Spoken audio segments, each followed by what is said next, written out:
Assalamualaikum warahmatullahi wabarakatuh. Innal hamdalillah, segala puji bagi Allah Subhanahu wa taala.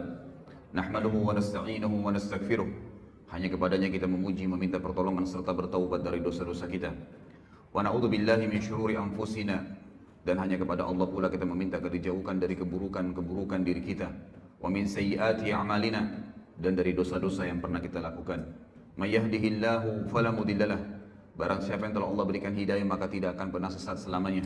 Wa may yudlilhu fala hadiyalah. Dan barang siapa yang telah Allah sesatkan maka tidak akan mendapatkan petunjuk selamanya. Asyhadu an la ilaha illallah wahdahu la syarikalah wa asyhadu anna Muhammadan abduhu wa rasuluh. Saya bersaksi tidak Tuhan yang berhak disembah kecuali Allah, dan Muhammad benar-benar hamba juga utusannya. Qala Allah Ta'ala, Allah mengingatkan dalam kitabnya, ya ayyuhalladzina amanu taqullaha haqqa tuqatih wa la tamutunna illa wa antum muslimun. Hai sekalian orang-orang yang beriman, patuhlah dan tunduklah, sebenar-benar patuh dan tunduk kepada satu-satunya pencipta segala sesuatunya, yaitu Allah Subhanahu wa taala, dan janganlah kalian meninggal dunia kecuali dalam keadaan Islam.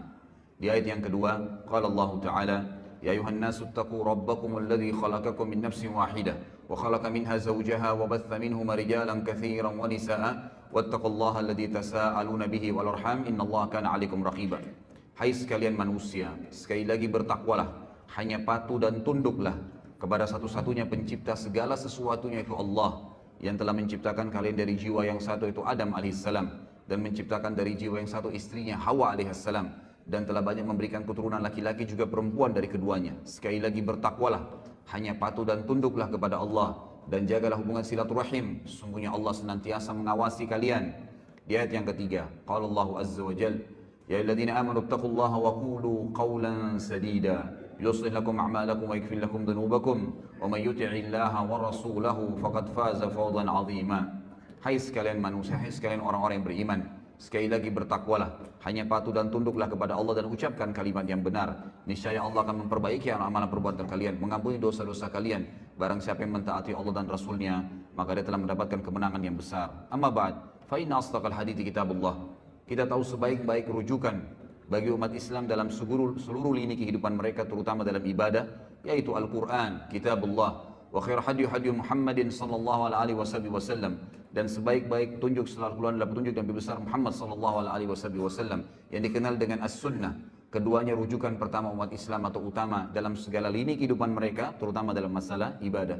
Wa syarrul umuri muhdatsatuha, dan seburuk-buruk ibadah yang tidak punya rujukan dari wahyu Allah, Al-Quran dan Sunnah. Fa inna kulla muhdatsin bid'ah. Semua perbuatan yang dianggap ibadah dan tidak punya rujukan wahyu dikenal dengan perbuatan baru dalam agama. Wa nabidatun dhalalah, dan perbuatan baru itu akan membawa pelakunya pada kekurangan dan kesesatan. Wa dalam final akan membawa pelakunya ke dalam api neraka. Bapak Ibu sekalian, ikhwah akhwat rahimani rahimakumullah. Tentu yang paling pertama yang layak kita ucapkan adalah segala puji bagi Allah yang telah memudahkan kita untuk berkumpul di rumahnya ini, dan juga untuk menghadiri majelis ilmu.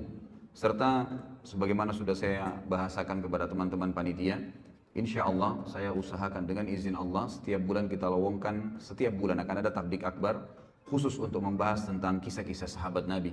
Dan ini memang pertemuan pertama kita membahas tentang sahabat yang termulia, yaitu Abu Bakar radhiyallahu anhu. Ada beberapa alasan kenapa saya memilih tema sahabat ini. Yang pertama, saudaraku, banyak sekali umat Islam yang tidak tahu, bahkan tidak pernah mau tahu siapa saja orang-orang yang telah sukses sebelum mereka, baik dunia maupun akhirat. Yang mereka pikirkan adalah orang-orang yang masih hidup bersama mereka, yang dianggap belum berhasil sebenarnya. Mereka baru berhasil di poin-poin tertentu, di substansial kehidupan, belum semuanya, gitu kan? Tapi ada orang-orang yang telah mendahului kita dari orang-orang saleh terlebih dahulu. Mereka sukses dunia, kaya raya, seperti figur Abu Bakar nanti akan kita jelaskan. Dia seorang pedagang, kalau Anda mau bicara seorang pedagang, dan termasuk miliardernya Mekah. Beliau juga adalah seorang raja nantinya menjadi khalifah. Beliau seorang ayah yang sukses dan memiliki banyak anak serta 4 orang istri. Beliau juga radhiyallahu anhu yang memiliki banyak sekali kelebihan-kelebihan, termasuk tokoh masyarakat Mekah. Beliau adalah pejuang yang paling berani di medan perang. Beliau memiliki prinsip-prinsip hidup, gitu kan? Umur yang panjang sampai 63 tahun, dan banyak sekali hal yang luar biasa dari kehidupan beliau sebagaimana akan kita tahu nanti. Dan akan banyak sekali kita akan ambil pelajaran dari kejadian-kejadian dari kehidupan beliau, dan semoga Allah memberikan taufiknya untuk itu. Dan juga hal yang lain, saya akan bedah buku ikhwah dan akhwat sekalian, bukunya adalah Ashabi Rasulullah sallallahu alaihi wasallam, ditulis oleh Syekh Mahmud Al-Misri. Allahu alam ya, setahu saya semenjak saya baca buku-buku tentang sahabat, saya temukan ini buku yang paling lengkap. Jadi kalau ada teman-teman yang berminat, saya sudah titipkan sama panitia, bisa mendapatkan di panitia. Buku ini ada 4 jilid. Ya, buku ini ada 4 jilid. Dan buku ini akan kita bedah setiap bulannya. Jadi kalau kesempatan sekarang kita akan bahas Abu Bakar, maka yang depan insya Allah mungkin Umar bin Khattab dan seterusnya, maka akan terus mengikuti buku ini. Jadi pun kalau ikhwah dan akhwat memilikinya, maka akan terus kita bedah sampai selesai 4 jilid dengan izin Allah subhanahu wa ta'ala. Saya ingin titik beratkan dalam metode penyampaian saya nanti ini, bahasan ini, dan ini bahasan yang cukup panjang sebenarnya. Sejarah Abu Bakar radhiyallahu anhu ini bukan sejarah yang pendek, sejarah yang panjang, dan Allahu alam kita tidak tahu bisa selesai sampai duhur atau tidak. Maka perlu saya tekankan kepada teman-teman bahwasanya saya tidak fokus kepada tanya jawab nantinya, tapi saya akan fokus ke materi. Dan ini yang lebih penting dalam majelis ilmu. Jadi majelis ilmu itu yang dinomorsatukan adalah materi yang diterima, bukan pertanyaannya. Kalau Allah mudahin nanti di akhir waktu ada kesempatan untuk bertanya, alhamdulillah, gitu kan. Kalau tidak, maka bisa nanti menghubungi saya di luar materi ini seperti yang disampaikan oleh panitia. Setiap Rabu malam, Maghrib Isya ada materi yang rutin saya sampaikan di masjid kita ini. Antara Maghrib Isya materi Kitab Al-Kabair dan kemudian dilanjutkan tanya jawab sampai jam 9 malam. Dan itu bebas Anda bertanya apa saja. Saya akan masuk dulu ke judul kita. Judul kita ini menggapai derajat Siddiq bersama Abu Bakar. Karena ada kalimat Siddiq yang saya terima atau yang saya titik beratkan pada saat saya sampaikan judul ke panitia, maka saya akan jelaskan dulu kalimat Siddiq itu sebelum masuk ke masalah siapa itu Abu Bakar dan apa yang kita bisa ambil dan kenapa beliau mendapatkan julukan Siddiq itu sendiri. Saudaraku, Siddiq itu diambil dari kata sadaqa yasduqu yang berarti jujur, tanggung jawab, amanah, penuh kepercayaan. Itu artinya. Kalau seseorang itu memiliki sifat kriteria tadi dari definisinya, maka dia dikatakan siddiq untuk laki-laki dan siddiqah untuk perempuan. Allah Azza wa Jalla menggunakan kalimat siddiq ini di banyak dalam ayat Al-Quran. Ada orang-orang yang memang Allah sebutkan, seperti misalnya Allah sebutkan tentang Yusuf alaihissalam. Dalam surah Yusuf urutan 12 ayat 46, Allah subhanahu wa ta'ala berfirman, A'udzu billahi minasyaitonir rajim, Yusufu ayyuhas siddiq. Al-ayat. Tentu ada lanjutan ayatnya, tapi ini saksi bahasan. Wahai Yusuf, ya, orang yang siddiq. Karena Yusuf alaihissalam adalah orang yang penuh dengan amanah, tanggung jawab, kejujuran dan kepercayaan penuh. Kemudian juga Allah subhanahu wa ta'ala sebutkan tentang Ibrahim alaihissalam di dalam surah Maryam urutan 19 ayat 41. A'udzu billahi minasyaitonir rajim, wadhkur fil kitabi Ibrahim innahu kana siddiqan nabiyya. Al-ayat. Dan ingatlah tentang kisahnya Ibrahim. Penyampaian Allah tentang Ibrahim, sesungguhnya dia nabi, sesungguhnya dia seseorang yang siddiqan nabiyya. Dia adalah orang yang sangat jujur, penuh dengan kepercayaan, ya, apapun yang disampaikan tentang kebenaran dia akan dukung, dan dia juga seorang nabi. Kata para ulama tafsir di sini Allah Subhanahu wa taala mendahulukan memuji Ibrahim alaihissalam dengan siddiq sebelum nabi. Berarti siddiq ini punya kedudukan tersendiri karena sebab utama para nabi-nabi ditunjuk oleh Allah justru karena mereka punya sifat sidq. Jadi ini asasnya nanti kita akan titik beratkan. Jadi dengan adanya sifat sidq tadi, kejujurannya, amanahnya, tanggung jawabnya, kepercayaan penuh tentang kebenaran sehingga dia siap mempertahankan dan membela kebenaran tersebut, itu yang akan membuat Allah subhanahu wa ta'ala menunjuk mereka, memberikan mereka posisi ya sebagai nabi. Sebagaimana nanti akan kita titik beratkan banyak poin-poin masalah ini. Kemudian Allah subhanahu wa ta'ala juga menyebutkan tentang Maryam alaihissalam, ibunya Nabi Isa. Ya. Di dalam firmannya surah Al-Ma'idah urutan 5, A'udzu billahi minasyaitonir rajim, mal masihu ibnu Maryam illa rasulun qad khalat min qablihi ar-rusul wa ummuhu siddiqah. Kana ya'kulani at-ta'am, unzur kaifa nubayyinu lahumul ayati thumma anzur anna yufakun. Sesungguhnya Masih ibnu Maryam, Nabi Isa alaihissalam adalah jelas seorang rasul, utusan Allah. Dan telah terdahulu sebelumnya banyak rasul-rasul dan ibunya adalah siddiqah. Ya, jadi di sini penggunaan untuk perempuan siddiqah. Jadi Maryam alaihissalam ini, dia Maryam binti Imran bersaudara dengan Asia binti Imran. Dan dua wanita ini adalah wanita yang sangat mulia. mereka betul-betul siddiqah, jujur dari pertama masih kecil sampai mereka besar, itu tidak pernah tidak yakin dengan Allah Azza wa Jalla dan para nabi-nabi. Sampai Allah karuniai dua perempuan ini melahirkan anak, dua-duanya nabi.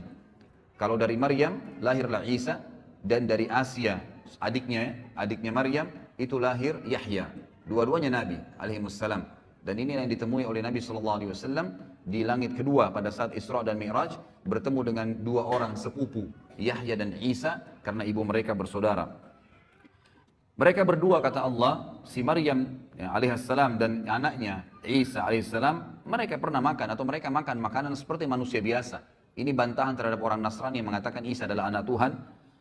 Maka lihatlah bagaimana kami menjelaskan kepada mereka ayat-ayat kami, dan lihatlah ya apa yang mereka responkan, apa yang mereka jawab.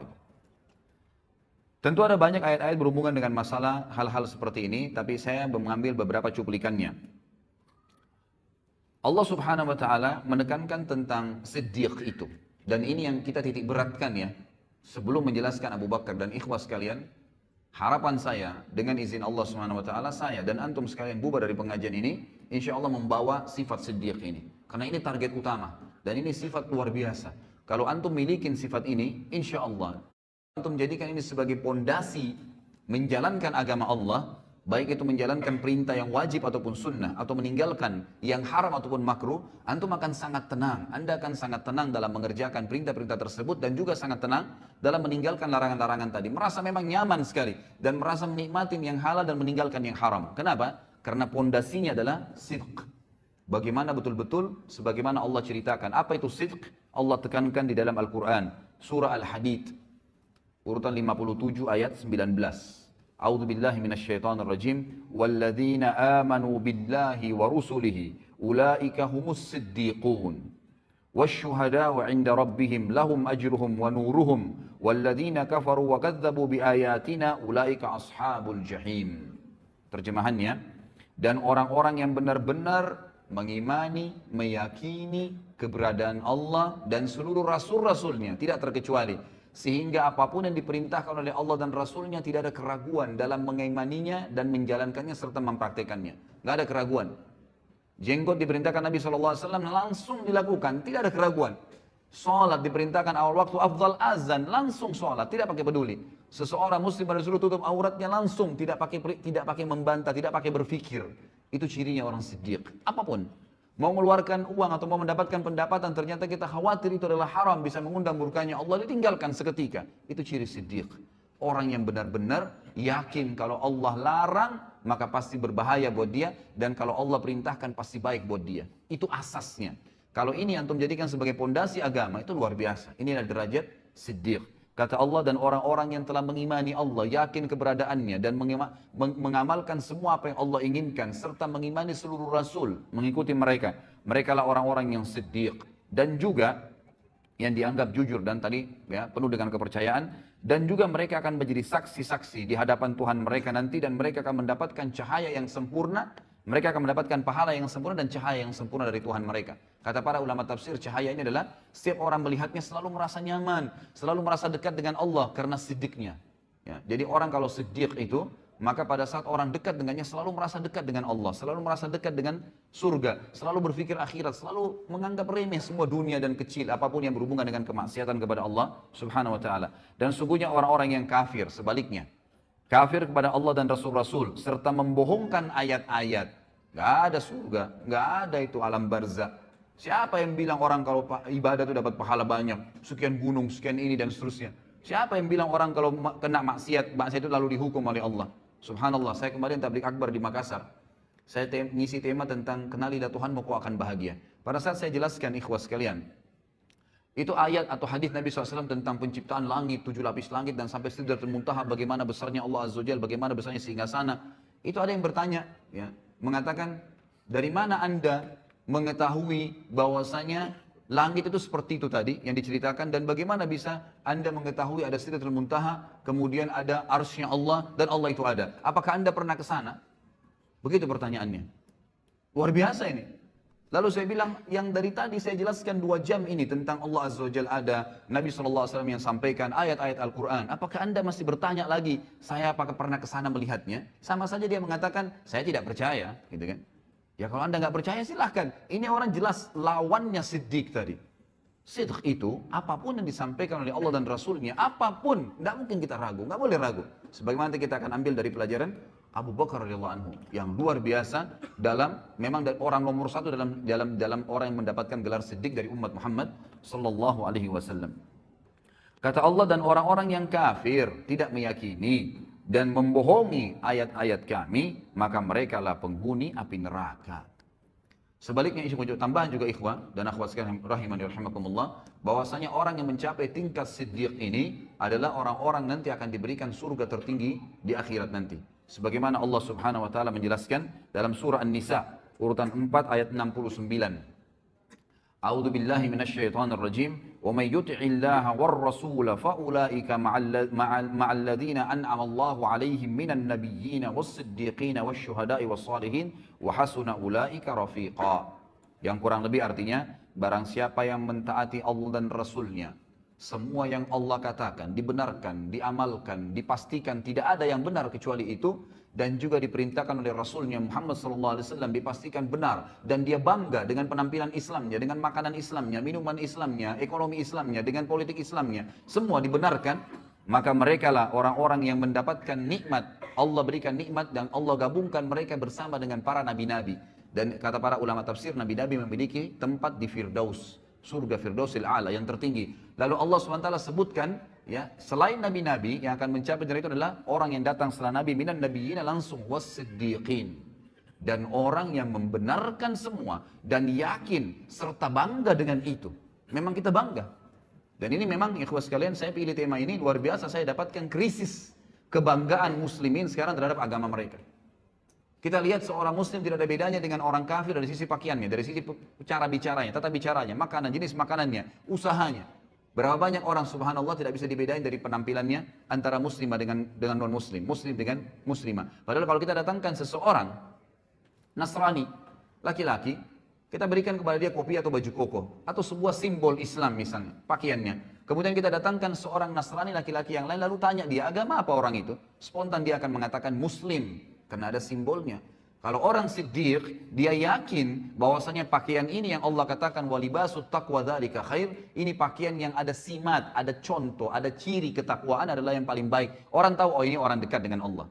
Dan saya yakin subhanallah, orang kalau menggunakan baju koko dengan kopiah, kalaupun ada perempuan nakal, ya, yang biasa mengganggu laki-laki, dia tidak akan berani mengganggu orang itu karena pakaiannya. Lalu kenapa kita lari dari pakaian itu? Gitu kan? Kita malah tidak bangga. Berapa banyak orang subhanallah muslimin, ya, atau kita datangkan misalnya perempuan Nasraniyah, ya, suruh pakai jilbab 5 menit saja, panggil Nasraniyah perempuan yang lain, tanya orang itu agama apa, maka dia akan mengatakan itu muslimah, ada simbol. Tapi syaitan menghiasi sebagian orang yang tidak punya sifat siddiqah, nggak ada sifat siddiqnya ini dalam dirinya, maka syaitan mengatakan untuk apa kau pakai jilbab, maka tidak ada bedanya antara dia dengan wanita kafirah, sama saja. Cuplikan yang selalu dilihat, didengar oleh kupingnya, ditatap oleh matanya, semuanya berbau orang-orang non-muslim. Film-filmnya semua Hollywood, Bollywood, dan yang semua berhubungan dengan tontonan terhadap aurat, lagu-lagu yang menjauhkan dia dari Al-Quran. Semuanya jauh, semuanya jauh. Cerita-cerita kosong, balas dendam, narkoba, mencuri istrinya orang lain, dan beragam macam hal, perselingkuhan dan seterusnya. Ini yang menjadi simbol di rumah orang-orang Islam sekarang. Tidak ada pengajian, tidak ada tilawah Al-Quran. Lalu kemudian mereka mau menghayal anaknya hafal Quran. Dari mana ikhwah dan akhwat sekalian? Dia sendiri gak pernah sentuh Al-Quran, gak pernah dengar ceramah di rumah. Antum berapa kali saya jelaskan dalam pengajian saya ikhwah. Ini masih kronologis semua ya. Saya bilang, kalau saya pribadi, kadang-kadang sehari di Jakarta, saya bukan membanggakan diri, cuma berbagi ya. Pada saat saya punya pengajian 4 hari, 4 kali jadwal sehari. Dari pagi kadang-kadang sampai malam ikhwah.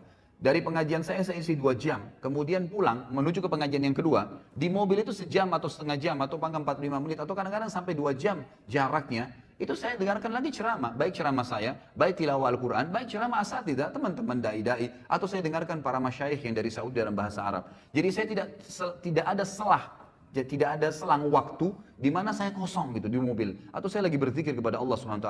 Saya coba lakukan. Kemudian saya isi pengajian 2 jam lagi. Jedah lagi antara pengajian kedua dan ketiga juga saya dengarkan lagi ceramah. Itu luar biasa. Api iman dalam hati itu terus berkobar, ikhwan.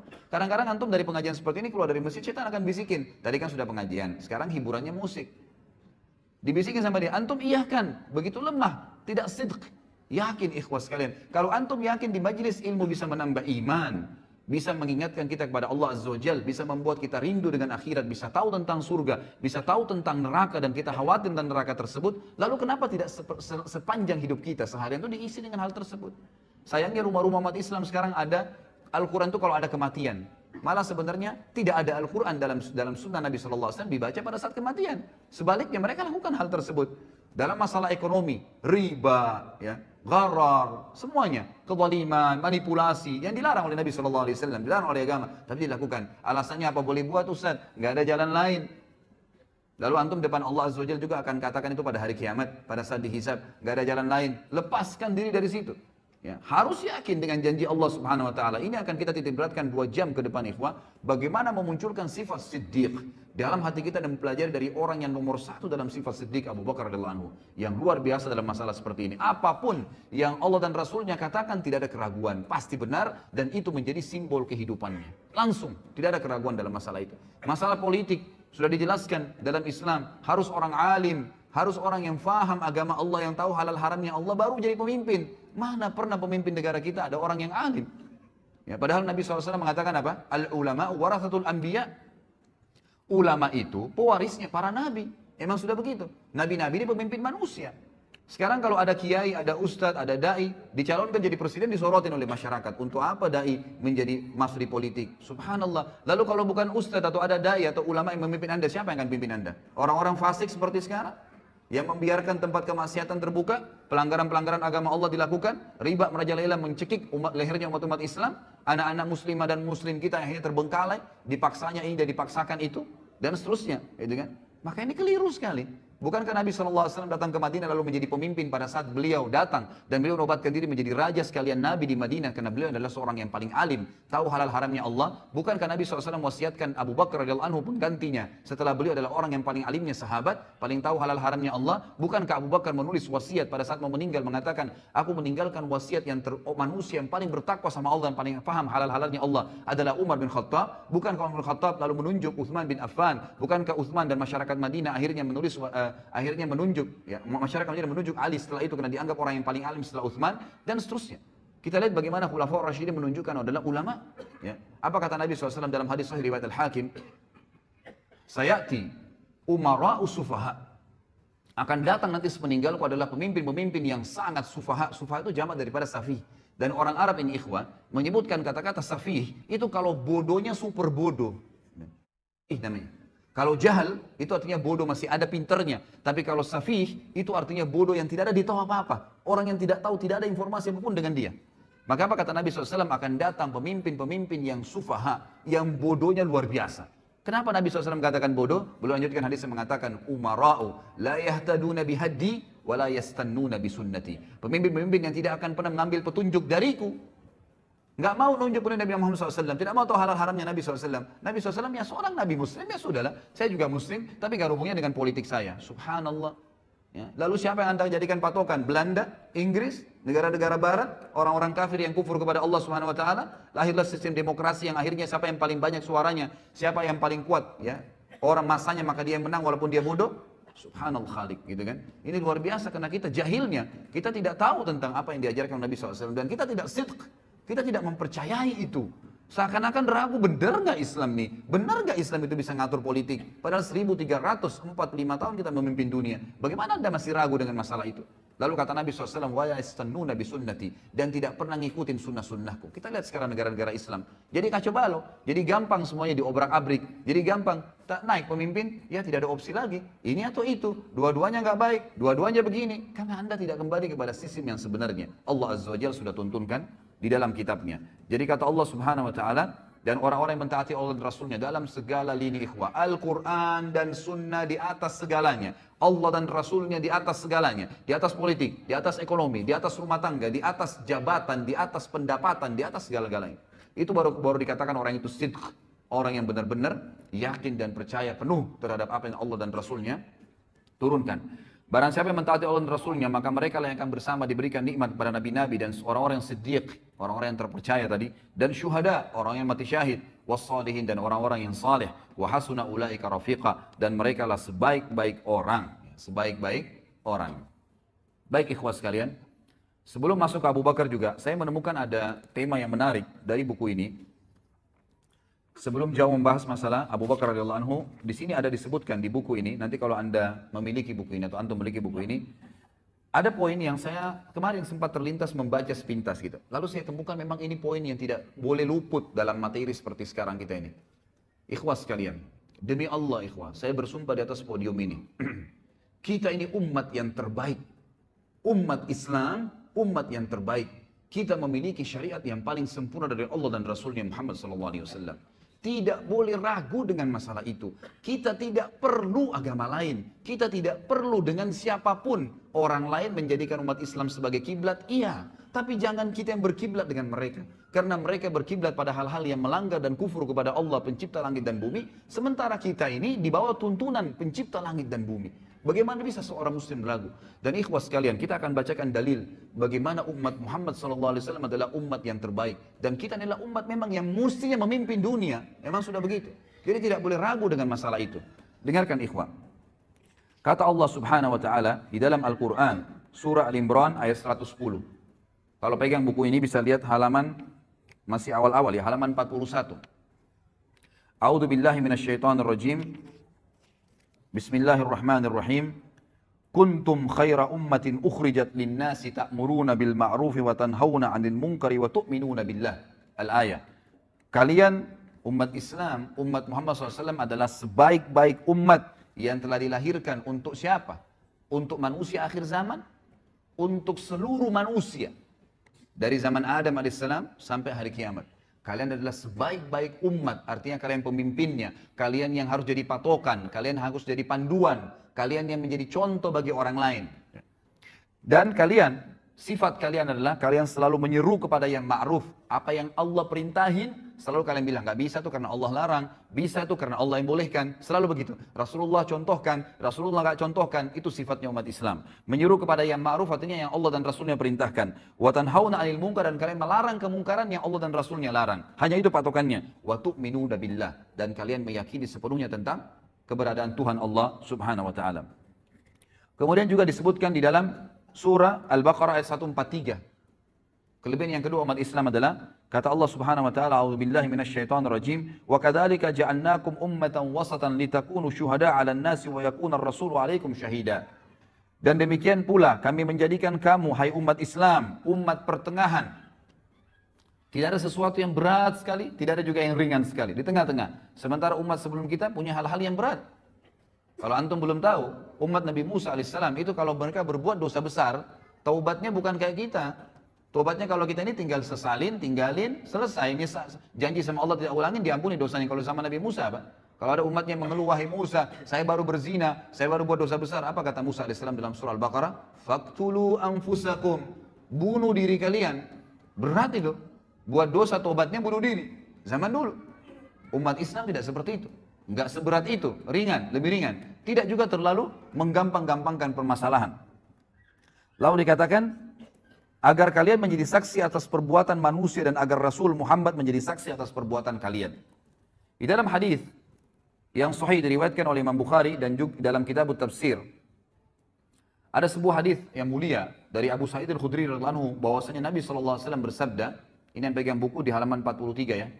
Yud'a Nuhun yaumal qiyamah fayaqulu labbaika wa sa'daika ya Rabbi fayaqulu hal ballagta ayyir risala fayaqulu na'am فيقال لأمته هل بلغكم فيقولون ما أتانا من نذير فيقول من يشهد لك فيقول محمد وأمته فيشهدون أنه قد بلغ ويكون الرسول عليكم شهيدا فذلك قوله جل ذكره وكذلك جعلناكم أمة وسطا لتكونوا شهداء على الناس ويكون الرسول عليكم شهيدا.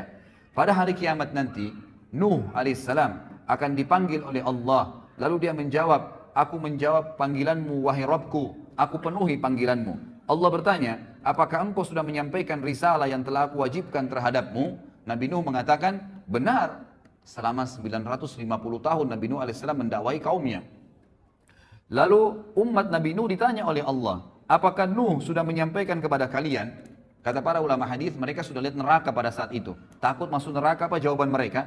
Mereka menjawab, tidak ada seorang pun pembawa peringatan yang datang kepada kami. Artinya Nuh nggak benar nih, nggak pernah Nuh dampingin kepada kami. 950 tahun didakwai oleh Nabi Nuh AS. Allah bertanya kepada Nuh untuk menjelaskan posisi umat Muhammad SAW dan juga mendirikan hujjah, ya, agar umat Nabi Nuh tidak bisa lagi mengelak. Kata Allah SWT kepada Nuh, siapa yang menjadi saksi untukmu? Nuh menjawab, Muhammad dan umatnya. Maka umat Muhammad SAW pun semuanya datang, tidak terkecuali, bersaksi bahwa Nuh telah menyampaikan dan Rasulullah SAW menjadi saksi atas mereka, sebagaimana Allah telah firmankan dalam Al-Quran. Dan demikian pula, kami telah menjadikan kamu umat Islam, umat pertengahan, agar kamu menjadi saksi atas perbuatan manusia, dan agar Rasul Muhammad menjadi saksi atas perbuatan kalian. Di dalam hadis yang lain, kata Nabi SAW dari Jabir radhiyallahu anhu, hadis ini diriwayatkan oleh Ibnu Abi Hatim dengan sanad jayyid, dan juga disebutkan dalam Al-Hafidh dalam Fathul Bari maksudnya. Kata Nabi SAW, ma min rajulin minal umami illa wadda annahu minna ayyatuhal ummah. Ma min nabiyyin kadzabahu qaumuhu illa wa nahnu syuhada'uhu yaumal qiyamah an qad ballaga risalatallahi wa nasaha lahum. Tidak ada seorang pun dari umat-umat sebelum kita, kata Nabi SAW, kecuali dia berharap berasal dari kita, wahai umat Islam. Ini perkataan Nabi ya, sekali lagi kata Nabi SAW, ketahuilah tidak ada seorang pun dari umat-umat sebelum kita, karena kita ini umat terakhir, gitu kan. Kecuali karena nabi-nabi mereka sampaikan nanti akan datang umat terakhir, nabinya paling sempurna, umatnya paling baik, paling banyak pengikutnya, paling pertama menuju surga, banyak kelebihan-kelebihan nanti. Lalu mereka kecuali berharap, semuanya berharap umat-umat sebelum kita, termasuk golongan kita ini. Termasuk golongan kita umat Islam. Tidak ada seorang nabi pun yang didustakan oleh kaumnya kecuali kita adalah saksi-saksinya pada hari kiamat bahwasanya dia telah menyampaikan risalah Allah dan menasihati mereka. Juga disebutkan di dalam hadis yang lain, ini mohon maaf saya tidak bisa bacakan semua karena hadisnya panjang. Saya pindah ke halaman setelahnya, halaman 45. Kata Nabi SAW dalam hadis yang sahih diriwayatkan oleh Ahmad dan Tirmidzi juga Ibnu Majah. Dan ini dihasankan oleh Syekh Al-Bani sebagaimana dijelaskan dalam footnote-nya. Kata Nabi SAW, innakum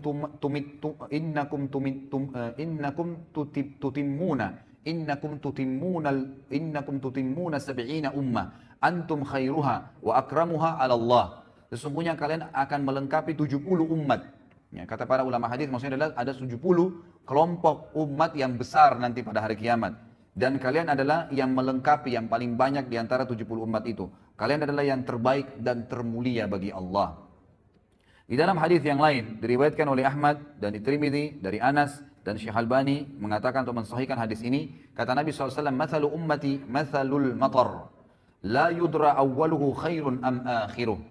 Umatku ibaratnya hujan, tidak diketahui mana yang paling baik, apakah yang pertama atau yang terakhirnya. Maksudnya apa? Semuanya baik.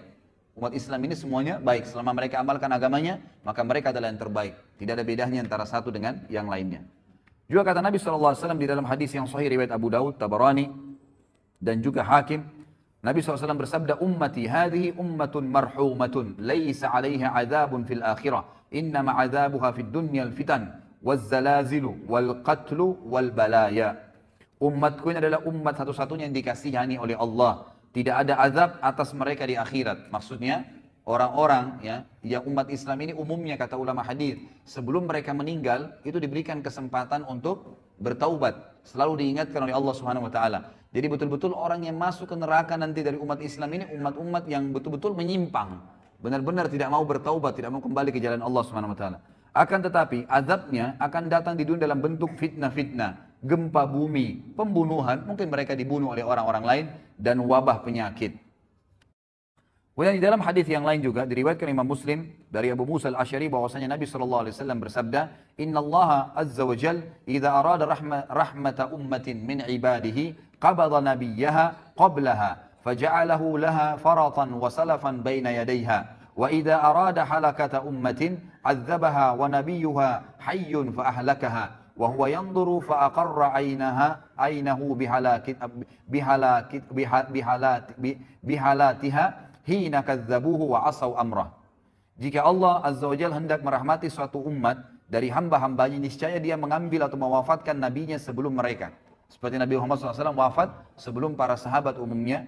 Dia menjadikan nabi tersebut sebagai pendahulu di hadapan mereka sehingga bisa dicontohin. Jika Allah hendak membinasakan satu umat, niscaya dia Allah menyiksanya sebelum nabi mereka atau selama nabi mereka masih hidup.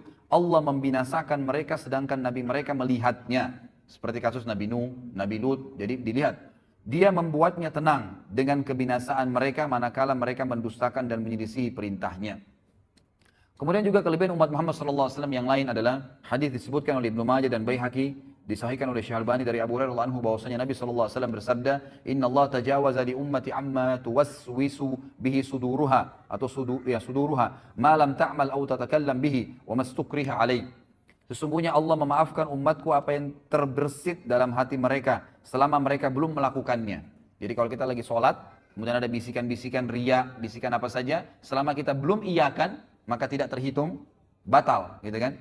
Sebab semua ibadah pasti ada terlintas bisikan setan ya. Kita mau sedekah, tuh orang puji, itu orang ini. Kita lagi sholat tuh, indahkan ada teman di sebelah kamu dipuji. Kita lagi berdoa seperti itu. Selama kita nggak iyakan, maka tidak ada masalah. Tapi kalau kita sudah iyakan baru terjadi riya itu mendapatkan dosa. Seperti itu. Allah SWT memudahkan bagi umat ini seperti itu. Jadi Allah Subhanahu wa taala memaafkan umatku apa yang terbersih dalam hati mereka, maksudnya digoda oleh syaitan selama mereka belum melakukannya atau mengucapkannya, dan apa yang mereka dipaksa atasnya. Kalau dipaksa lakukan satu perbuatan, kalau tidak dia akan dibunuh. Seperti kasus Ammar bin Yasir, ya radhiyallahu anhu, pada saat ayahnya dan ibunya Ammar dan Sumayyah dibunuh oleh Abu Jahal, maka Ammar masih kecil, umurnya 7 tahun, 8 tahun. Ketakutan, disiksa sama Abu Jahal. Abu Jahal bilang, saya akan siksa kamu, saya tidak bunuh langsung. Sampai habis semua kulitmu, sampai kamu kesakitan luar biasa dan kamu mati tersiksa. Kalau kau tidak kufur kepada Muhammad. Maka kata Ammar, baiklah, apa yang kau mau wahai Abu Jahal? Kata Abu Jahal, katakan saya kufur kepada risalahnya Muhammad, kufur kepada kenabian Muhammad. Maka Ammar mengatakan, saya kufur kepada risalahnya Muhammad. Lalu Abu Jahal tidak puas. Lewatlah unta betina, lalu kata Abu Jahal, saya tidak akan lepaskan kau, kecuali kau katakan unta ini Tuhanku. Maka Ammar pun berkata, unta ini Tuhanku, baru dilepas. Ammar bin Yasir radhiyallahu anhu, waktu lepas dari azab, merasa menyesal. Ya, terbebani hatinya, kenapa tadi nggak sekalian biarin aja saya disiksa. Lalu dia datang kepada Nabi SAW mengatakan, umur 7 tahun, 8 tahun ini luar biasa imannya. Lalu kata Ammar, ya Rasulullah sambil nangis, bagaimana bisa ini? Saya tadi mengucapkan begini dan begitu ya Rasulullah, karena saya takut dibunuh. Kata Nabi SAW, wahai Ammar, kalau seandainya diulangin lagi kepadamu besok, ucapkanlah. Selama memang bukan hatimu yang menginginkannya. Artinya memang dipaksa, gitu kan. Ini terlepas dari, ini adalah sebuah hal yang tidak dihukum bagi umat Muhammad SAW. Kemudian juga dikatakan oleh Nabi SAW di dalam hadis, diriwayatkan oleh Ibnu Abi Asim dari Anas, dan dihasankan oleh Syekh Albani dalam Sahihul Jami', kata Nabi SAW, Inna Allah Ta'ala kad ajara ummati min an tajtami ala dhalalah. Sesungguhnya Allah Ta'ala telah melindungi umatku sehingga mereka tidak bersepakat di atas kesesatan. Artinya selama mereka berpegang pada Al-Quran dan Sunnah, maka mereka insya Allah tidak akan sesat. Kemudian juga ya, di dalam hadis yang diriwayatkan oleh Imam Muslim dan Ahmad juga Nasai dari Hudzaifah radhiyallahu anhu, bahwasanya Nabi SAW bersabda, Fuddilna ala nasi bithalat, ju'ilat sufufuna kasufufil malaika, wa ju'ilat lana al-ardu kullaha masjida, wa ju'ilat turbatuha lana tahura, idza lam najidil ma, wa u'titu hadhihi al-ayat min akhir suratil Baqarah min kanzin tahtal arshi lam yu'taha nabiyyun qabli. Kami diberikan umat Islam ini 3 keutamaan kata Nabi SAW atas semua manusia. Yang pertama, saf-saf kami dijadikan seperti safnya para malaikat. Ya, jadi memang pengaturan saf salat itu dianjurkan seperti safnya malaikat. Sebagaimana sabda Nabi SAW kepada para sahabat dalam hadis Bukhari Muslim, tidakkah kalian mengatur saf kalian sebagaimana para malaikat mengaturnya? Lalu kata para sahabat, bagaimana malaikat mengatur saf mereka ya Rasulullah? Kata Nabi SAW, mereka menyempurnakan saf demi saf, setelah penuh baru pindah ke saf yang kedua, setelah penuh baru pindah saf ketiga dan seterusnya. Yang kedua adalah seluruh bagian bumi ini dijadikan bagi kami sebagai masjid. Boleh dibangun masjid dimanapun tempatnya, selama tanah itu bukan tanah hasil rampasan atau yang haram, maka boleh dibangun masjid. Dan yang ketiga, debunya bumi ini dijadikan untuk kami sebagai alat bersuci jika kami tidak mendapatkan air. Bisa bertayamum dari mana saja, ya, debu yang ada. Dan diturunkan kepadaku ayat-ayat ini dari akhir surah Al-Baqarah, ya, dari perbendaharaan di bawah arsy-Nya Allah yang tidak diberikan kepada seorang nabi sebelumku. Kemudian juga tentu di sini ada banyak sekali, ya, hadis-hadis Nabi SAW yang mungkin saya tidak bisa bahas semua. Tentu saya berharap ikhwan dan akhwat bisa memiliki bukunya. Sekali lagi karena buku ini akan kita bedah setiap bulannya dengan izin Allah. Kalaupun memang Allah memberikan ada halangannya, maka minimal Anda sudah memiliki buku rujukan yang saya jadikan sebagai referensi utama ini. Di sini ada banyak sekali, ya, dan saya tutup dengan hadis, ya, di mana Nabi SAW menyebutkan ada dua hadis, ya, yang pegang buku di halaman 53 langsung. Kata Nabi SAW di dalam hadis diriwayatkan oleh Ahmad dari Abu Bakar radhiyallahu anhu dan disahihkan oleh Syekh Albani dalam Sahihul Jami'. Kata Nabi SAW, "Utitu 70 alfan min ummati yadkhuluna al-jannata bighairi hisab, wujuhuhum kal qamari lailatal badr wa qulubuhum ala qalbi rajulin wahid. Fastazadtu Rabbi azza wa jal, fazadani ma'a kulli wahidin 70 alfa." Ini kemuliaan yang luar biasa. Aku diberikan 70.000 dari umatku yang masuk surga tanpa hisab. Wajah mereka seperti rembulan di malam purnama, dan hati mereka di atas hati satu orang, artinya semuanya sama imannya. Aku lalu meminta tambahan kepada Rabbku, maka dia Rabbku memberiku tambahan. Setiap satu orang dari 70.000 itu ditambahkan 70.000 orang yang lain, sehingga masing-masing mereka bisa membawa 70.000. Jadi 70.000 kali 70.000, dan ini tidak ada bagi umat-umat sebelum kita. Ini luar biasa sekali Allah SWT berikan kepada kita. Kemudian dikatakan juga di dalam hadis yang lain,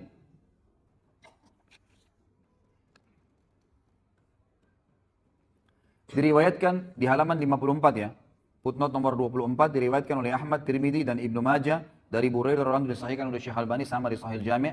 Kata Nabi SAW, "Ahlul jannati ishruna wa mi'atu saf, thamanuna minha min hadhil ummati wa arba'una min sairil umam." Penduduk surga itu sebanyak 120 saf nanti jumlahnya, ya, 120 saf. 80 darinya itu adalah dari umat ini. 80 saf dari 120 yang masuk surga itu adalah dari umat ini. Sedangkan 40 yang lain adalah 40 yang sisa dari umat yang lainnya. Jadi cuman bayangkan, ya, dari Nabi Adam alaihissalam sampai Nabi Isa alaihissalam, berapa miliar manusia, itu cuma 40 saf. Sementara kita ini 80 saf yang masuk ke dalam surga pada hari kiamat. Kata ulama hadis, ini menandakan fadilah yang sangat besar, dan dijanjikan juga umat ini akan sangat banyak jumlahnya, akan sangat banyak pengikutnya. Baik, ini kurang lebih wacana, gambaran tentang pentingnya kita mengetahui kita adalah umat yang terbaik, ikhwah. Maka banggalah dengan agama Islam ini. Jalani hidup ini. Jadikan Islam sebagai tradisi. Dan jangan balik. Garis bawahi kata-kata saya ini, jangan balik. Jangan menjadikan tradisi sebagai Islam. Nggak boleh. Tradisi, suku, adat, negara, habiskan semua. Nggak ada. Bagi saya, karena saya Muslim, Islam yang menjadi tradisi hidup saya. Selesai. Maka kita punya standarisasi tradisi. Mau di Afrika, mau di Eropa, mau orang bule, mau orang hitam, mau orang Arab, mau orang Melayu, mau orang dari manapun, suku manapun. Kalau kita bertemu dengannya, maka akan sama semua perilakunya, pakaiannya, makanannya, minumannya, tutur katanya, akhlaknya, semua akan sama. Karena yang dijadikan tradisi adalah Islam. Itu yang dititik beratkan, ikhwah. Tidak usah lagi berpatokan dengan agama lain. Tidak usah berpatokan dan menjadikan idola orang-orang non-muslim. Kembalilah kepada orang-orang muslim, dan kita akan lihat nanti figur pertama yang luar biasa pada hari ini. Kemudian saya kerucutkan bahasan juga sebelum Abu Bakar radhiyallahu anhu. Saya akan sebutkan, ikhwah, di antara umat Islam ini ada lagi orang-orang yang terbaiknya. Jadi tadi kita umat yang terbaik, ada juga di kalangan umat Islam ini orang-orang yang terbaik. Itulah para sahabat ridwanullahi alaihim, sahabat Nabi sallallahu alaihi wasallam, sahabat-sahabat Nabi sallallahu alaihi wasallam yang Allah SWT telah memberikan julukan mereka radhiyallahu anhum wa radu'an. Inilah imam-imam kita. Mereka lah, ya, panutan-panutan kita, idola-idola kita. Di buku ini ada lebih dari sekian puluh sahabat yang disebutkan, dan satu orang saja, ikhwan dan akhwat sekalian, kalau kita jadikan sebagai rujukan hidup kita, idola kita, sudah cukup untuk selamat dunia akhirat. Bagaimana kalau kita jadikan semuanya puluhan orang ini sebagai idola kita? Cukup mereka. Tidak perlu lagi pasang anak-anak muda, wahai anak-anak muslim, pasang poster-poster pemain bola di kamar Anda. Untuk apa? Apa yang mau dibanggakan dengan mereka? Dengan keterampilan mereka main bola? Masuk surga kan dengan main bola ini? Bukan berarti tidak boleh main bola ya, olahraga boleh dalam Islam. Tapi sampai pada tingkat anak-anak kita menghafal nama-nama pemain bola dan tidak tahu nama sahabat Nabi. Siapa yang sudah dijamin masuk surga? Siapa yang sudah berjuang dan sebenarnya? Gitu kan? Ini hal-hal yang harus kita sadari dan kita pahamin. Maka kita harus kembali kepada para sahabat. Jadikan mereka sebagai idola-idola kita. Karena bukan mustahil ikhwah dan akhwat sekalian. Sahabat-sahabat terutama 10 yang jamin masuk surga ini. Sampai beritanya kepada kita. Ya, sampai sekarang seperti yang akan kita bahas nanti ini. Itu bukan mustahil. Ya, bukan cuma sebuah kisah, dongeng yang diceritakan. Tapi kata para ulama agar kita bisa mencontohin Abu Bakar, Umar, Uthman, Ali, Talha, Zubair, Abdurrahman ibn Auf. Hafal nama-nama mereka, kisah-kisah mereka. Tahu kehidupan mereka sehari-hari. Maka dengan begitu, ya, kita akan bersama-sama dengan mereka di surga. Bukan mustahil. Karena kita menciplak saja kehidupan mereka. Itulah yang diinginkan oleh Allah Azza wa Jalla melalui sejarah-sejarah mereka yang tetap Allah kekalkan. Gitu kan? Dan subhanallah, syaitan-syaitan ingin menyesatkan manusia dengan mencaci maki, mengkafirkan para sahabat ridwanul alaihim yang telah Allah pilih mereka. Nanti kita akan baca sebentar lagi fadilah dan keutamaan para sahabat. Sehingga di sini ikhwas sekalian, kita tidak butuh lagi panutan siapapun kecuali mereka setelah Nabi Muhammad SAW. Yang pertama ikhwas sekalian, disebutkan dalam buku ini, Allah SWT menurunkan banyak sekali Al-Quran. Coba buka halaman 59 yang pegang bukunya. Sekali lagi ikhwah dan akhwat, kalau ingin memiliki bukunya ada di depan sama panitia. Ya. Yang jelas kita membahas di sini jilid pertamanya. Surah Al-Ahzab, halaman 59 ayat 23. A'udzubillahi minasyaitonirrajim. Allah SWT mengekalkan dalam Al-Quran dibaca oleh setiap orang yang beriman tentang para sahabat. Ini ayat ini, satu ayat saja ini sudah cukup membantah orang-orang Syiah ini. Yang betul-betul sampai berani mengkafirkan para sahabat. Apalagi figura yang kita bicara sebentar lagi tentang siapa dia. Kata Allah SWT, minal mu'minina rijalun sadaku ma'ahadullah alaih. Faminhum man qadha nahbahu wa minhum man yantadir wa ma baddalu tabdila. Di antara orang-orang mukmin, maksudnya para sahabat. Ayat ini turun kepada para sahabat. Ada orang-orang yang menepati apa yang telah mereka janjikan kepada Allah. Maksudnya di sini ulama tafsir bilang mereka mati syahid. Mereka berusaha masuk medan perang supaya mati syahid dan Allah berikan apa yang telah Allah janjikan. Dan ada di antara mereka yang gugur dan ada pula di antara mereka yang masih menunggu ikut perang, belum mati, ikut perang yang kedua, terus begitu. Ya, karena yakin dengan apa yang Allah janjikan dengan mati syahid itu. Dan mereka sama sekali tidak mengubah janjinya. Maksudnya tidak berubah, tidak murtad, tidak ragu, tidak bimbang. Kemudian dalam surah Al-Bayyinah ayat 8 Allah Subhanahu wa taala mengatakan radhiyallahu anhum wa radu an. Allah Subhanahu wa taala ridha kepada mereka dan mereka pun ridha kepada Allah. Mereka pun ridha kepada Allah. Kemudian dalam surah Al-Fath ayat 18 Allah terus memuji para sahabat. Ikhwas sekalian, kalau Allah sudah ridha kepada seseorang, Rabbul Alamin, Tuhan alam semesta, siapa lagi yang kita mau jadikan panutan selain mereka? Yang diridhoi oleh atasannya, diridhoi oleh presiden dan rajahnya, diridhoi oleh keluarganya dan istrinya atau suaminya? Jauh sekali. Diridhoi oleh pencipta langit dan bumi, radhiyallahu anhum wa radu an. Allah sudah ridha kepada mereka semua sahabat. Di sini jamak, radhiyallahu anhum, tidak terkecuali, gitu kan? Wa radu an, dan mereka juga ridha dengan Allah, ridha dengan agama ini. Mereka memilih itu.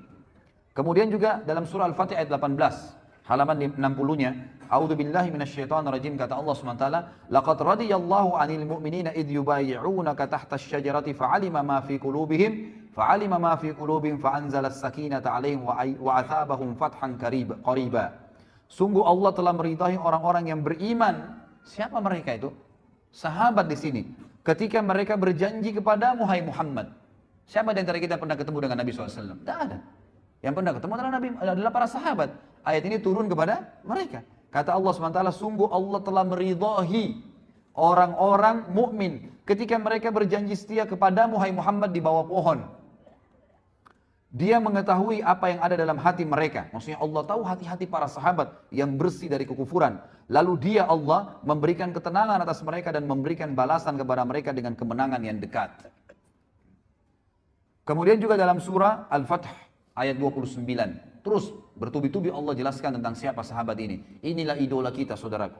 Kata Allah SWT, A'udzubillahi minasyaitonirrajim, Muhammadur Rasulullah walladzina ma'ahu asyidda'u 'alal kuffari ruhama'u bainahum tarahum ruk'an sujjadan yabtaguna fadlan minallahi wa ridwana simahum fi wujuhim min atharis sujud dzalika mathaluhum fit Taurat wa mathaluhum fil Injili kazar'in akhraja syat'ahu fa'azarah fa'azarahu fastagladha fastawa ala suqi yu'jibu az-zurra'a liyaghidha bihimul kuffar. Wa'adallahu alladhina amanu wa 'amilus solihati minhum maghfiratan wa ajran 'azima.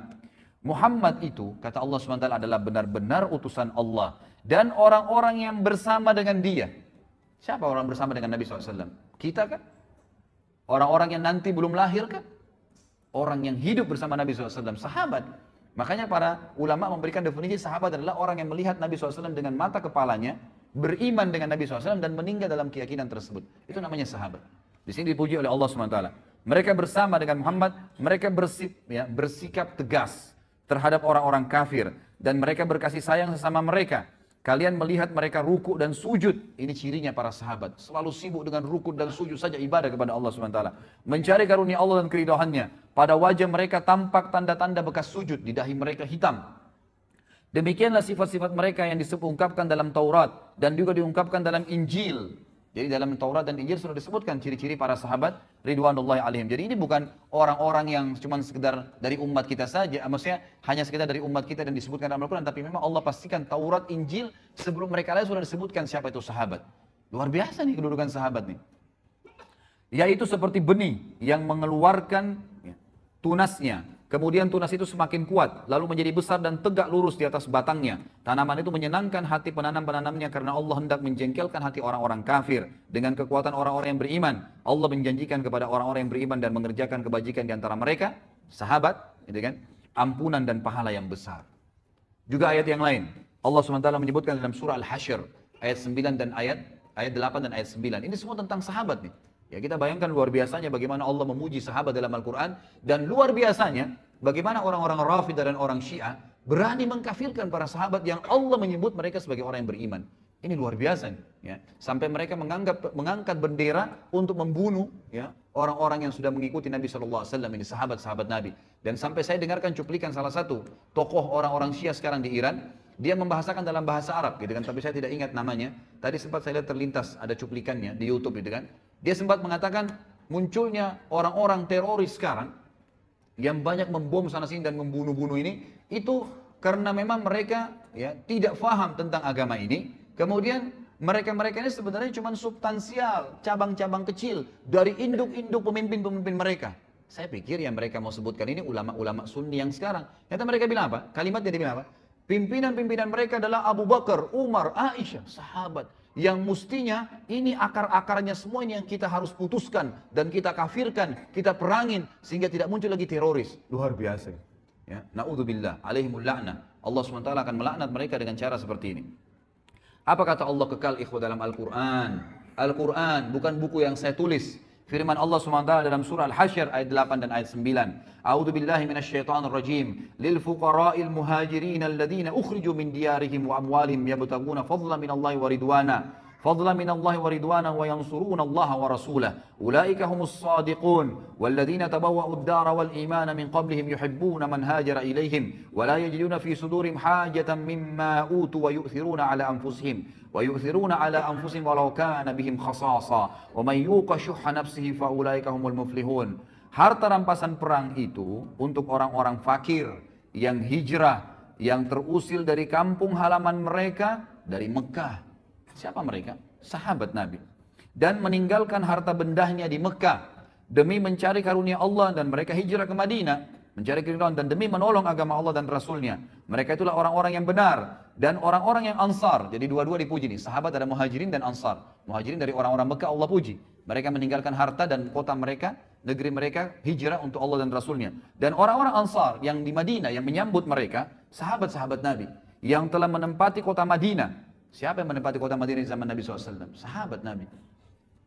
Dan telah beriman sebelum kedatangan mereka, para muhajirin, kepada Nabi Muhammad SAW. Mereka mencintai orang-orang yang berhijrah ke tempat mereka. Dan mereka tidak menaruh keinginan dalam hati mereka terhadap apa yang diberikan kepada mereka, muhajirin. Maksudnya memberi balasan, memberikan bantuan kepada muhajirin, tidak berharap balasan. Itu sifat sahabat-sahabat Ansar. Meskipun mereka juga memerlukannya. Dan siapa dijaga diri dari kekikiran, berhitungan di jalan Allah, maka mereka itulah orang-orang yang beruntung. Mereka lah orang-orang yang beruntung.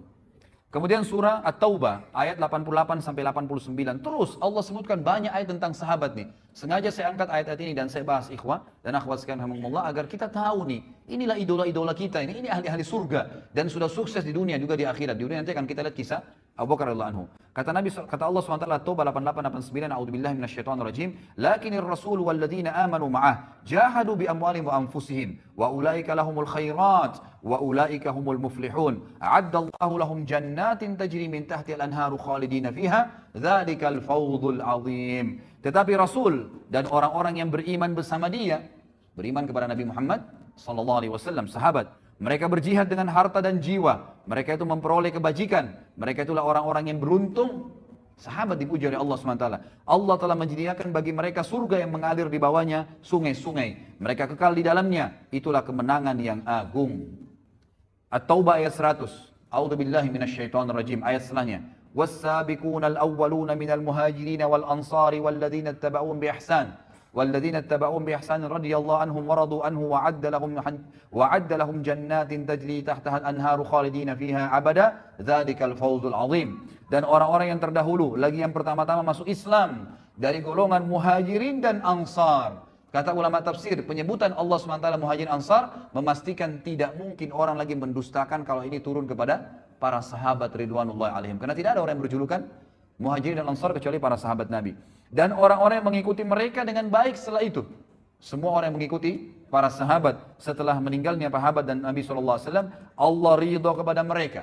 Dan mereka pun ridho kepada Allah. Allah menyediakan bagi mereka surga-surga yang mengalir di bawahnya sungai-sungai. Mereka kekal di dalamnya selama-lamanya. Itulah kemenangan yang agung.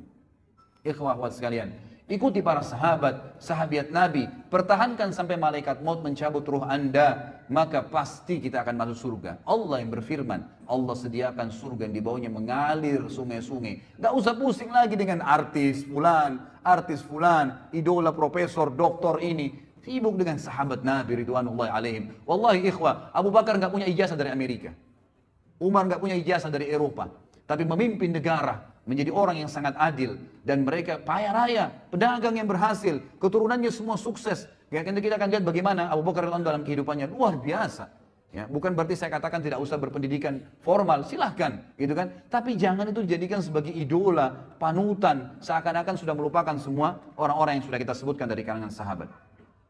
Selanjutnya surah At-Taubah 117. Kata Allah Subhanahu wa taala, "A'udzubillahi minasyaitonir rajim. Laqad taballahu 'alan nabiyyi wal muhajirin wal ansari alladziina ittaba'uuhu fi sa'atil usr.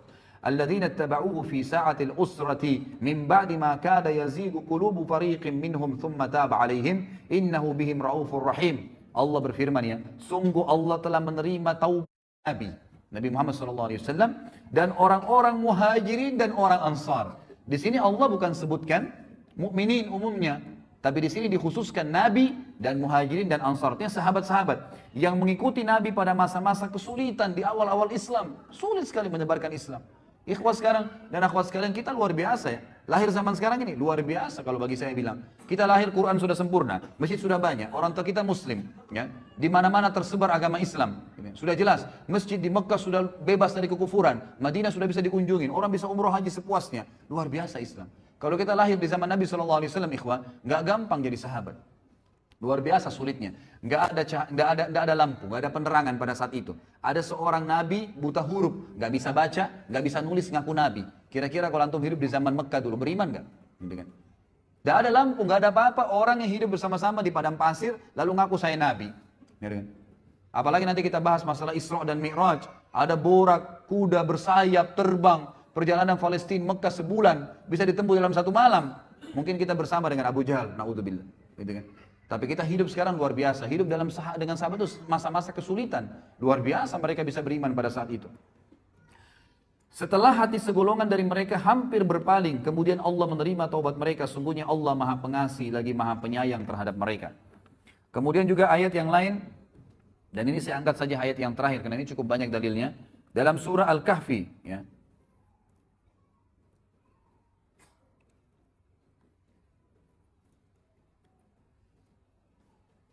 Baik, saya pilih ayat yang lain ya. Kita cari ayat yang kira-kira ayat Al-Imran. Terakhir ya, Al-Imran di halaman 65 ayat 172 174. A'udzu billahi minasyaitonir alladzina istajabu lillahi war rasuli min ba'di ma asabahumul karh lilladzina ahsanu minhum wattaqau ajrun 'adzim. Alladzina qala lahumun nasu innan nasa qad jama'u lakum fakhshawhum فزادهم إيمانا وقالوا حسبنا الله ونعم الوكيل فانقلبوا بنعمة من الله وفضل لم يمسسهم سوء واتبعوا رضوان الله والله ذو فضل عظيم. Orang-orang yang mentaati perintah Allah dan Rasul Muhammad SAW setelah mendapatkan luka dalam perang Uhud. Siapa yang hadir di perang Uhud? Kita kan? Para sahabat Nabi. Orang-orang yang berbuat kebajikan dan bertakwa di antara mereka, para sahabat, mendapatkan pahala yang besar. Yaitu orang-orang yang mentaati Allah dan Rasulnya. Yang ketika ada orang-orang yang mengatakan kepada mereka di perang Uhud, orang-orang Quraisy telah mengumpulkan pasukan untuk menyerang kalian. Karena itu takutlah kepada mereka. Apalagi berita Muhammad SAW telah terbunuh pada saat itu. Ternyata ucapan itu justru menambah kuat iman mereka, para sahabat. Dan mereka menjawab, cukuplah Allah menjadi penolong bagi kami dan dia sebaik-baik pelindung. Maka mereka kembali dengan nikmat dan karunia yang besar dari Allah. Mereka tidak ditimpa suatu bencana dan mereka mengikuti keridhaan Allah. Allah mempunyai karunia yang besar. Ini ayat-ayat ikhwah dan cukup banyak ayat-ayat yang lain, tapi kita suka sampai sini ayatnya. Saya akan angkat di sini perkataan Ibnu Mas'ud tentang para sahabat Nabi. Sahabat menceritakan tentang sahabat. Apa kata beliau? Di sini penulis mengatakan sungguh indah ucapan Ibnu Mas'ud radhiyallahu anhu tentang para sahabat Rasulullah sallallahu alaihi wasallam. Dia berkata, "Inna Allah nadhara fi qulubil ibadi fawajada qalba Muhammadin sallallahu alaihi wasallam khaira qulubil ibad. Fastafahu li nafsihi fabta'athahu bi risalati." ثم نظر في قلوب العباد بعد قلب محمد فوجد قلوب أصحابه خير قلوب العباد فجعلهم وزراء نبيه يقاتلون على دينه فما رأى المسلمون حسنا فهو عند الله حسن وما رأوا سيئا fahuwa indallahi sayyi. Perkataan yang luar biasa. Ibnu Mas'ud berkata, sesungguhnya Allah memperhatikan hati hamba-hambanya, maka dia Allah mendapati hati Muhammad sallallahu alaihi wasallam adalah hati yang terbaik sehingga dia memilihnya untuk dirinya dan mengutusnya sebagai pembawa risalahnya. Kemudian Allah Azza wa Jalla melihat hati hamba-hambanya setelah hati Muhammad sallallahu alaihi wasallam, maka dia mendapati hati para sahabatnya adalah hati yang terbaik sehingga dia menjadikan mereka sebagai pendukung-pendukung nabinya yang berperang di atas agamanya. Apa yang dipandang baik oleh para sahabat kaum muslimin pada saat itu, maka ia juga baik di mata Allah. Karena para sahabat, ya, dari perilaku-perilaku mereka, dari perkataan mereka, dari pertanyaan mereka kepada Nabi SAW, maka turunlah ayat membenarkan perilaku mereka. Dan apa yang dipandang buruk oleh kaum muslimin sahabat pada saat itu, maka ia juga buruk dipandang oleh Allah Subhanahu wa taala. Juga Ibnu Mas'ud pernah berkata, "Man kana mustanna falyastanna biman qad mat, fa innal hayya la tu'manu alaihi al-fitnah." فأولئك أصحاب محمد صلى الله عليه وسلم أبر هذه الأمة قلوبا وأعمقها علما وأقلها تكلفا قد اختار الله تعالى لصحبة نبيه صلى الله عليه وسلم وإقامة دينه فاعرفوا لهم حقهم وتمسكوا بهديهم فإنهم على الحج المستقيم. Barang siapa ingin meneladani seseorang, maka hendaklah dia meneladani orang-orang yang sudah wafat. Karena orang yang masih hidup tidak dapat jaminan terhindar dari fitnah. Mereka itulah orang-orang terbaik dari sahabat Muhammad SAW. Umat ini yang paling mulia hatinya. Dari umat Muhammad ini, para sahabat yang paling mulia hatinya. Paling mendalam ilmunya. Dan paling sedikit memaksakan dirinya. Maksudnya di sini memaksakan diri dalam hal-hal duniawi. Allah Ta'ala telah memilih mereka untuk menjadi sahabat-sahabat Nabi-Nya SAW dan menegakkan agamanya dan kenalilah. Maka oleh karena itu kenalilah hak-hak mereka dan berpeganglah kepada petunjuk-petunjuk mereka karena mereka berada di atas jalan yang lurus. Diriwayatkan oleh Ibnu Abdul Bar dalam Jami' Bayan Ilm wa Fadli dan juga disebutkan melalui jalur Qatadah dan Ibnu Mas'ud diriwayatkan dan Syekh Albani mengatakan, ya, dikatakan ini adalah hadis yang sahih. Ini kurang lebih gambaran tentang para sahabat. Tentu masih ada lagi fadilah-fadilah dan bisa dibaca dari halaman 67. Itu terlalu banyak, ya, terlalu banyak hadis-hadis di sini yang disebutkan oleh Nabi Sallallahu Alaihi Wasallam. Saya akan angkat, mohon maaf, ada satu lagi hadis di sini di halaman 70, ya, di mana Nabi Sallallahu Alaihi Wasallam bersabda tentang para sahabat beliau. Tentu ini banyak dalil yang belum saya baca, ya, karena melihat waktu saja. Hadis yang diriwayatkan oleh Imam Muslim dan Ahmad juga, ya, banyak disebutkan oleh imam-imam yang lain, di mana Nabi SAW bersabda tentang sahabat, "An-nujumu amanatun lis-sama, fa idza dhahabat an-nujum atas sama'u ma tu'ad, wa ana amanatun li ashabi, fa idza dhahabat ata ashabi ma yu'adun, wa ashabi amanatun li ummati, fa idza dhahaba ashabi ata ummati ma yu'adun. Bintang-bintang adalah penjaga bagi langit. Artinya selama bintang ada di langit, maka orang bisa tahu yang terang langit itu. Jika bintang lenyap, maka akan datang kepada langit apa yang dijanjikan. Kalau Allah sudah angkat bintang-bintang itu, maka langitnya akan kiamat. Aku adalah penjaga bagi para sahabatku. Jika aku pergi wafat, maka akan datang kepada para sahabatku apa yang dijanjikan kepada mereka. Artinya akan ada ya sahabat akan menyebar dan akhirnya mereka juga akan menemukan beberapa kendala, tapi mereka tinggal kembali kepada panduan Nabi SAW. Sahabat-sahabatku adalah penjaga bagi umatku. Jika sahabat-sahabatku telah pergi wafat, maka akan datang kepada umatku apa yang dijanjikan kepada mereka. Artinya mereka akan berselisih kalau mereka tidak mengikuti para sahabat ridwanullahi alaihim. Juga di sini halaman 71 nanti ikhwah bisa baca, ini hadis juga yang agung, bahwasanya banyak fakta sejarah disebutkan di dalam banyak sekali hadis riwayat Muslim, ya hadis riwayat Bukhari, banyak disebutkan hadis-hadis di mana pernah terjadi peperangan. Sering kali terjadi peperangan di zaman Nabi SAW meninggal, kemudian pemimpin perang berkata kepada pasukannya, apakah ada di pasukan kita ini yang pernah menjadi sahabat Nabi? Maka mereka mengatakan ada, si fulan dan si fulan. Maka Allah memberikan kemenangan karena keberadaan sahabat itu. Kemudian dalam peperangan yang lain berkata juga pemimpin-pemimpin setiap peperangan di zaman tabi'in mereka berkata, adakah sahabat yang ikut? Oh ada si fulan masih hidup di pasukan. Maka Allah berikan kemenangan lagi karena adanya sahabat. Lalu setelah itu setelah para sahabat meninggal semua, lalu terjadi peperangan, pernah terjadi fakta lapangan, para tabi'in berkata, ya seorang pemimpin perang pernah berkata, apakah ada orang di antara kalian yang pernah menemani sahabat Nabi? Maksudnya menjadi sahabatnya Nabi, tabi'in. Maka berkata mereka ada si fulan dan si fulan. Maka Allah pun memberikan kemenangan justru karena ada di situ muridnya para sahabat ridwanullahi alaihim. Jadi di sini kita bisa lihat bagaimana Allah Azza wa Jalla memberikan kemenangan-kemenangan untuk ya pasukan-pasukan jihad karena adanya para sahabat ridwanullahi alaihim. Ini kurang lebih kronologisnya ikhwas sekalian, dan memang agak panjang tadi saya sampaikan agar memang kita menyadari tentang pentingnya kedudukan kita umat Islam dan juga pentingnya kedudukan para sahabat ridwanullahi alaihim. Sekarang kita masuk ke inti bahasan tentang umat nomor satu, ya, atau dari umat ini yang nomor satu, yang dinomorsatukan oleh para ulama, ya ulama Sunni, semua sepakat mengatakan umat atau orang yang paling terbaik dari umat Muhammad SAW setelah Nabi Muhammad adalah Abu Bakar radhiyallahu anhu. Saya akan mulai ikhwah. Abu Bakar ini beliau berada atau berasal dari suku yang masyhur.